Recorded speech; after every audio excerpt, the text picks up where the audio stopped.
৪ April ১৯৪৫ সাল। দ্বিতীয় বিশ্বযুদ্ধ তখন একেবারে শেষ পর্যায়ে। জার্মানির থুরিঞ্জিয়া প্রদেশের এক প্রত্যন্ত এবং পাহাড়ি এলাকা মেরকারাস। নাৎসি জার্মানির পতন তখন কেবল সময়ের ব্যাপার। পূর্ব দিক থেকে সোভিয়েত রেড আর্মি আর পশ্চিম দিক থেকে মার্কিন বাহিনী ধেয়ে আসছে বার্লিনের দিকে। এমন এক শ্বাসরুদ্ধকর পরিস্থিতিতে মার্কিন সেনাবাহিনীর একটি টহল দল মেরকারাসের একটি লবণ খনির আশপাশে সন্দেহজনক কিছু নড়াচড়া লক্ষ্য করে। স্থানীয় মানুষের কাছ থেকে তারা জানতে পারে, গত কয়েকদিন ধরে জার্মান সেনাবাহিনীর উচ্চপদস্থ কর্মকর্তারা অত্যন্ত গোপনে ভারী ভারী বাক্স নিয়ে এই খনির ভেতরে প্রবেশ করেছে। কৌতূহলী মার্কিন সেনারা মাটির প্রায় ২১০০ ফুট নিচে নামল। অন্ধকার সুড়ঙ্গ ধরে এগোতেই তারা দেখতে পেল এক বিশাল ইস্পাতের দরজা, যা দেখতে হুবহু কোনো কেন্দ্রীয় ব্যাংকের ভল্টের মতো। মার্কিন ইঞ্জিনিয়াররা ডিনামাইট দিয়ে সেই দরজা উড়িয়ে দিলেন, আর ধোঁয়া সরে যাওয়ার পর টর্চের আলো ফেলতেই সেনাদের চোখ চড়ক গাছ। তাদের সামনে উন্মোচিত হল এক রূপকথার দৃশ্য।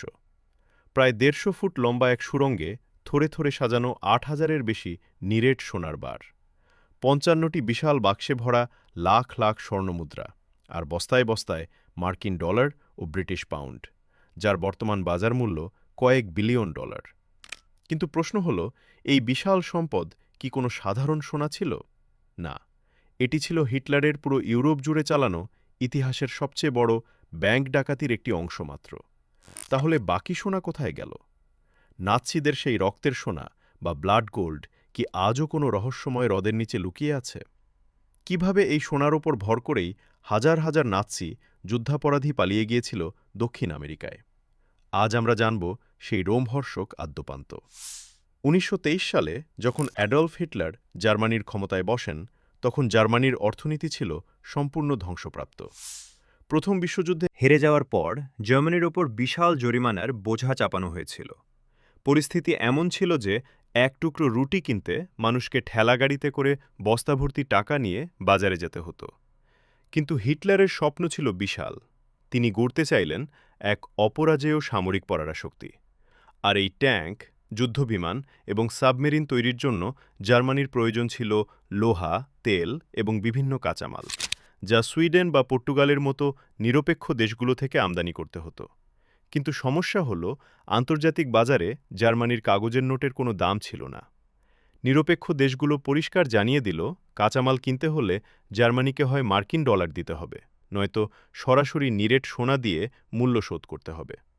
অর্থাৎ হিটলারের যুদ্ধ সচল রাখার একমাত্র চাবিকাঠি ছিল সোনা। যেহেতু জার্মানির নিজস্ব কোনো সোনার খনি ছিল না, তাই হিটলার এবং তার অর্থমন্ত্রী এক ভয়ঙ্কর সিদ্ধান্ত নিলেন। তারা সামরিক শক্তির জোরে অন্য দেশের সোনা কেড়ে নেবেন। শুরু হল রাষ্ট্রীয় মদদে ইতিহাসের সবচেয়ে বড় ব্যাংক ডাকাতির নীল নকশা। হিটলারের বাহিনী যখনই কোনো দেশ দখল করত, জার্মান সেনাবাহিনীর ঠিক পেছনে পেছনে প্রবেশ করত নাৎসি ব্যাংকের একটি বিশেষ দল। তাদের একমাত্র কাজ ছিল ওই দেশের কেন্দ্রীয় ব্যাংকের ভল্ট খালি করে সমস্ত সোনা বার্লিনে নিয়ে আসা। এই রাষ্ট্রীয় ডাকাতির প্রথম শিকার হয় অস্ট্রিয়া। ১৯৩৮ সালে অস্ট্রিয়া দখল করে নাৎসিরা সেখান থেকে প্রায় ৯১ মেট্রিক টন সোনা লুট করে। এরপর ১৯৩৯ সালে চেকোস্লোভাকিয়া দখলের সময় নাৎসিরা ব্যাংক কর্মকর্তাদের মাথায় বন্দুক ঠেকিয়ে লন্ডনের ব্যাংকে জমা থাকা ভাতাদের সমস্ত সোনা জার্মানির অ্যাকাউন্টে স্থানান্তর করতে বাধ্য করে। ১৯৪০ সালে হিটলার যখন ফ্রান্স, বেলজিয়াম এবং নেদারল্যান্ডস আক্রমণ করেন, তখন চারদিকে আতঙ্ক ছড়িয়ে পড়ে। বেলজিয়াম সরকার তাদের ২০০ মেট্রিক টন সোনা বাঁচানোর জন্য সাহারা মরুভূমির ভেতর দিয়ে উট ও ট্রাকে করে পাচারের চেষ্টা করেছিল। কিন্তু শেষ রক্ষা হয়নি। নাৎসিরা সমস্ত বাধা পেরিয়ে সেই সোনাও কেড়ে নেয়। মাত্র কয়েক বছরের মধ্যে হিটলার পুরো ইউরোপের ব্যাংকগুলো থেকে প্রায় ৬০০ মিলিয়ন ডলারের সোনা লুট করে বার্লিনের ভল্টে জমা করে। কিন্তু নাৎসিরা শুধু ব্যাংকের সোনাই লুট করেনি, তারা শুরু করেছিল এমন এক অমানবিক ও পৈশাচিক লুণ্ঠন যা শুনলে আজও মানুষের গা শিউরে ওঠে। ইতিহাসবিদরা একে নাম দিয়েছেন ব্লাড গোল্ড বা রক্তের সোনা। ইউরোপের লাখ লাখ ইহুদিকে যখন ট্রেনের বগিতে করে কনসেন্ট্রেশন ক্যাম্প বা ডেথ ক্যাম্পগুলোতে নিয়ে যাওয়া হতো, তখন শুরুতেই তাদের সমস্ত ব্যক্তিগত সম্পদ, সোনার ঘড়ি, চশমা, কানের দুল এবং এমনকি বিয়ের আংটি পর্যন্ত কেড়ে নেওয়া হতো। নিষ্ঠুরতার চরম সীমা তো তখন হতো যখন গ্যাস চেম্বারে নির্মমভাবে হাজার হাজার মানুষকে হত্যার পর নাৎসিদের একটি বিশেষ দল মৃতদেহগুলোর মুখ হা করে পরীক্ষা করত। কারো মুখে যদি সোনার দাঁত বা গোল্ড ফিলিং থাকত, তবে লোহার চিমটা দিয়ে সেই দাঁত উপড়ে নেওয়া হতো। এই রক্তমাখা গহনা এবং মানুষের দাঁতগুলো বার্লিনের সরকারি টাকশালে নিয়ে গিয়ে বিশাল চুল্লিতে গলানো হতো। তারপর তৈরি করা হতো নিরেট সোনার বার। নাৎসি বাহিনী এই সোনা সরাসরি ব্যাংকে না রেখে ম্যাক্স হেইলিগার নামে একটি কাল্পনিক বা ভুয়া অ্যাকাউন্টে জমা রাখত। এই রক্তের সোনা বিক্রি করেই হিটলার তার যুদ্ধের বিশাল খরচ চালাত। নাৎসিদের এই লুণ্ঠন শুধু সোনা আর টাকার মধ্যেই সীমাবদ্ধ ছিল না। হিটলারের নিজের যৌবনে একজন ব্যর্থ চিত্রশিল্পী হওয়ার কারণে তার একটি অদ্ভুত স্বপ্ন ছিল। তিনি অস্ট্রিয়ার লিঞ্চ শহরে বিশ্বের সবচেয়ে বড় এবং জাঁকজমকপূর্ণ জাদুঘর তৈরি করতে চেয়েছিলেন, যার নাম হতো ফুয়েরার মিউজার। যুদ্ধের পর মার্কিন সেনাবাহিনীর একটি বিশেষ ইউনিট, যাদের বলা হতো মনুমেন্টস ম্যান, তারা ইউরোপের বিভিন্ন লবণ খনি এবং গোপন দুর্গ থেকে এই শিল্পকর্মগুলো উদ্ধার করে আসল মালিকদের কাছে ফিরিয়ে দেওয়ার কাজ শুরু করে। কিন্তু আজও অসংখ্য অমূল্য চিত্রকর্ম নিখোঁজ রয়েছে, যার মধ্যে সবচেয়ে বড় রহস্য হল রাশিয়ার অ্যাম্বার রুমের অন্তর্ধান। পাইন গাছের জমাট বাঁধা আঠা বা অ্যাম্বার দিয়ে তৈরি রাশিয়ার রাজাদের এই জাঁকজমকপূর্ণ কক্ষটিকে বলা হতো পৃথিবীর অষ্টম আশ্চর্য। 1941 সালে নাৎসিরা এই পুরো কক্ষটি খুলে বাক্সে ভরে নিয়ে যায়। যুদ্ধের পর এই অ্যাম্বার রুম আর কখনোই খুঁজে পাওয়া যায়নি। কেউ বলে এটি বোমার আঘাতে ধ্বংস হয়ে গেছে, আবার কেউ বলে এটি আজও কোনো গোপন বাংকারে লুকানো আছে। এখানে একটি বড় প্রশ্ন আসে, অন্য দেশগুলো কি জানত না এই সোনা কোথা থেকে আসছে? হ্যাঁ, জানত। কিন্তু জার্মানির এই কালো সোনা ধুয়ে মুছে পরিষ্কার করার জন্য এগিয়ে এসেছিল একটি দেশ, সুইজারল্যান্ড। সুইস ব্যাংকগুলো নাৎসিদের কাছ থেকে এই লুট করা সোনা কিনে নিজেদের রিফাইনারিতে আবার গলিয়ে ফেলত এবং তাতে সুইস ব্যাংকের নিজস্ব সিল মেরে দিত। এর বিনিময়ে তারা হিটলারকে দিত সুইস ফ্র্যাঙ্ক, যা দিয়ে নাৎসিরা যুদ্ধের কাঁচামাল কিনত। ঐতিহাসিকদের মতে সুইজারল্যান্ডের এই মানি লন্ডারিং সহায়তা না থাকলে হিটলার 1943 সালের মধ্যেই যুদ্ধ চালাতে পারতেন না। 1945 সালে যখন জার্মানির পতন নিশ্চিত হয়ে গেল, তখন নাৎসিরা বার্লিনের ভল্ট খালি করে অবশিষ্ট সোনা ও সম্পদ জার্মানি ও অস্ট্রিয়ার বিভিন্ন গোপন খনিতে এবং হ্রদের তলদেশে লুকিয়ে ফেলে। এর মধ্যে সবচেয়ে বিখ্যাত হল অস্ট্রিয়ার লেক টপলিটস। যুদ্ধের শেষ মুহূর্তে নাৎসিরা এই গভীর হ্রদের তলদেশে অসংখ্য ভারী কাঠের বাক্স ডুবিয়ে দেয়। যুদ্ধের পর বহু ডুবুরি এই হ্রদে গুপ্তধনের সন্ধানে নেমে প্রাণ হারিয়েছেন। 1959 সালে কিছু বাক্স উদ্ধার করা হয়, যার ভেতর সোনা নয়, বরং ব্রিটিশ অর্থনীতি ধ্বংস করার জন্য নাৎসিদের তৈরি করা নিখুঁত জাল পাউন্ডের নোট পাওয়া যায়।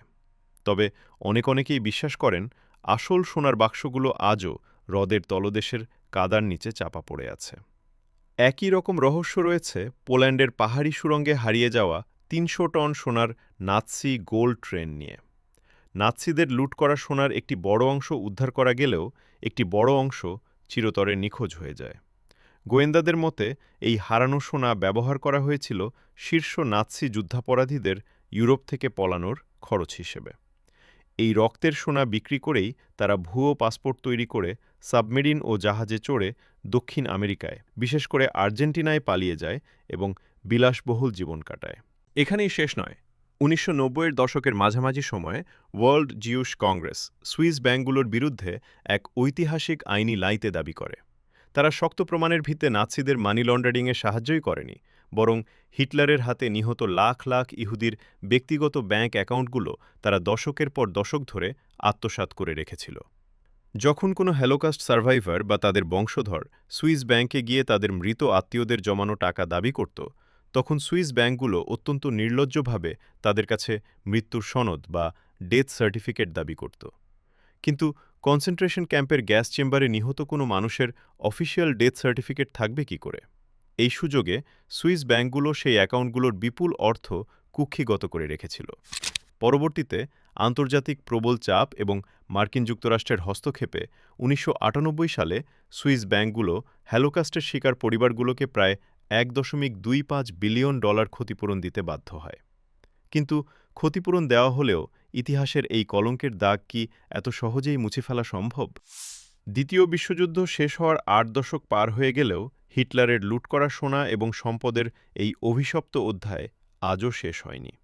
আজও ইন্টারপোল থেকে শুরু করে মোসাদ এবং বিশ্বের অসংখ্য গুপ্তধন সন্ধানী আলপসের গুহায় বা সুইস ব্যাংকের গোপন নথিতে এই হারানো সম্পদের খোঁজ করে চলেছেন। ইতিহাসের এই রোমহর্ষক অধ্যায়টি আপনার কেমন লাগলো? হিটলারের সেই হারিয়ে যাওয়া সোনা কি কোনোদিন খুঁজে পাওয়া যাবে? আপনার মতামত কমেন্ট করে জানান। ভিডিওটি ভালো লাগলে লাইক এবং চ্যানেলটি সাবস্ক্রাইব করতে ভুলবেন না। ধন্যবাদ।